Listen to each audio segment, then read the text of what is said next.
Kalaboso ang isang miyembro ng Gapos Gang na nabiktima na Filipino-Japanese sa Tarlac.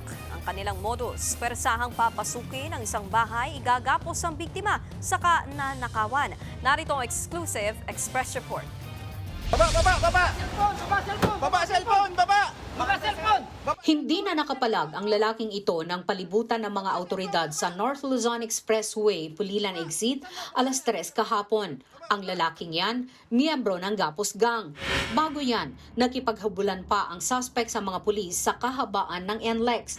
Dinakip siya matapos ireklamo ng panluloob sa bahay ng 19 anyos na estudyanteng Filipino-Japanese sa Capas, Tarlac. Base sa investigasyon, persahang pinasok ng 7 miyembro ng Gapos Gang ang bahay ng biktimang si Yuri Yamaguchi Suba, Huwebes ng hapon.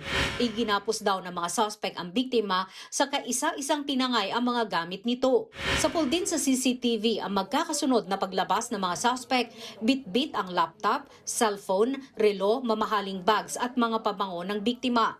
Ito po yung mga tumitira dito sa Central Luzon as well as sa other regions, particularly sa Region 1. So ang kanilang modus, yung mga patay na oras, alas 3 ng hapon, 3:30, 4 p.m., doon sila pumapasok ng mga target nila na bahay.